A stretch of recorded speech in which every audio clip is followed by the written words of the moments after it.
Please subscribe my channel and press bell icon for latest videos. Thank you.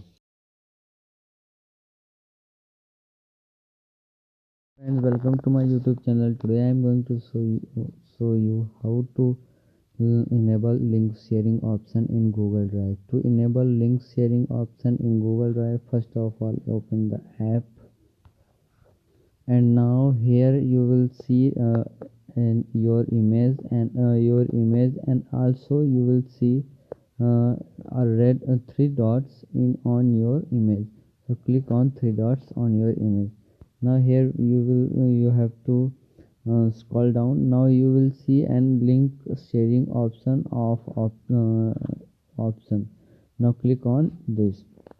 Now after clicking on that, turning the link sharing option has been turned on like this. So now you can share your link in your mobile in your by your mobile. So if you like this video, please like and also subscribe my channel for more videos like this. Thank you for watching.